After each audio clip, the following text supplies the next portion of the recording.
आपल्या सन्मानित रंजनाताई, शिंदे सर आणि सुरेखा, मी ज्यावेळेस आपल्याला ही जागा दाखवताना एक मीटिंग घेतली होती खाली, त्यावेळेस तुमचे चेहरे आणि आज जो बदल आहे त्याला आपण परिवर्तनाची नांदी म्हणतो.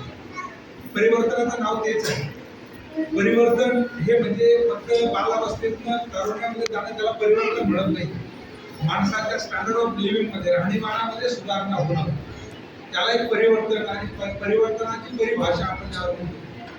परिवर्तनाची परिभाषा ही आहे की शिक्षण कुठलंही असो, ते आपण ज्यावेळेस ग्रहण करू, ते आत्मसात करू, त्यावेळेस आपल्यामध्ये बदल हा निश्चित होणार. आणि तो बदल जो तुमच्यामध्ये मला दिसतोय, आत्मविश्वास तुमच्यामध्ये दिसतोय. आता तुम्ही येऊन डेअरिंगली बोललं पाहिजे. बोलणं म्हणजे आपल्या मनाची इच्छा प्रगट करता आली पाहिजे. प्रत्येकामध्ये जन्मजात काहीतरी गुण असतात, त्यांना आपण वाट मोकळी करून दिली पाहिजे. आणि वाट मोकळी शिक्षणाशिवाय होऊ शकत नाही. एखादा धोंडी असतो, सुतार असतो, ते एक शिक्षण आहे, ते एक प्रशिक्षण आहे. ते घेतल्याशिवाय, तुम्ही ते कला कौशल शिकल्याशिवाय तुमच्यामध्ये ते परिवर्तन येत नाही. आणि एकदा परिवर्तन आलं की त्याच्यातनं पैसा येतो. तुम्ही धोंडी काम करत असाल आणि भिगारी काम करत असाल, दोघांच्या पगारामध्ये फरक आहे ना. आणि त्यामुळे ते परिवर्तन त्याच्यामध्ये, त्याने शिकला आणि हा शिकला नाही. आता तो काय शिकला म्हणजे शाळा शिकला का, तर नाही, तो त्याच्यात कलागुण शिकला.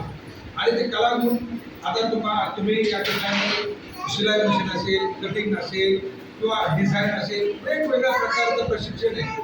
आणि हे प्रशिक्षण पूर्ण केलं. मला तर खरं 2008-09च्या नंतर माझी इच्छा नाही झाली. 2011ला मला वाटतं मी शेवटच्या शेवई मशीन, जवळजवळ 10-12 शेवई मशीन दिल्या. त्यानंतर 100 चक्की दिल्या, मसाल्याचे कांडप दिले. परंतु शेवया बनवायला ज्याच्या घरी शेवयाची मशीन आहे ती बाई सेक्टरमध्ये जाते. आपल्याला फक्त वाटतंय की सेक्टरमध्ये राहणाऱ्या महिला खूप सुखी आहेत, बिल्डिंगमध्ये आहेत, परंतु ते दार लावून आतमध्ये काय रडतात ना, त्याचं रडणं त्याच्या असं तुम्हाला दिसत नाही. तुम्ही खूप सुखी आहात. निदान दुपारी जेवल्यानंतर तास 2 तास नवऱ्याच्या किंवा सासूसासऱ्यांच्या जीवावर आराम करताय तुम्ही.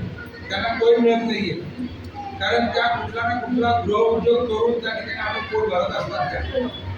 त्या ठिकाणी घरघंटी असेल, शेवया मशीन असेल, डाळ बनवणं असेल, पापड बनवणं असेल, इतर सगळे उद्योग, शिलाई मशीन असेल, हे सगळं त्या ठिकाणी ते करतायत. आणि म्हणून महानगरपालिकेच्या अशा गरजवंतांना ते मिळावं म्हणून मी त्या ठिकाणी दिलं. तर शिलाई मशीन तर मी शेकडो दिल्या, पण एकही मला महिला कपडे शिवताना दिसत नाही. पापड लागणाऱ्या, पापड बनवणाऱ्या, त्यानंतर शेवया बनवणाऱ्या. त्यामुळे असं करू नका. हे जे पैसे आपल्याला फुकट मिळतात ते फुकट नसतात, आपल्या गरिबीमध्ये वाढ करतात. कारण गरिबांवर ज्यावेळेस आपण खर्च करतो, तो खर्च हा एखाद्या विकास कामातून काढला जातो. आणि विकास काम नंतर करू. आपण काय म्हणतो, घरातल्या लेकी बाळीला चांगले कपडे पाहिजे, तिला व्यवस्थित ब्लाऊज पाहिजे, व्यवस्थित साडी पाहिजे. आणि म्हणून आपण बोलतो की बाप त्या ठिकाणी आज सदरा घेणार नाहीये, धोतर घेणार नाही, त्याला थिगळ मारू आणि पुढच्या वेळेस घेऊ. परंतु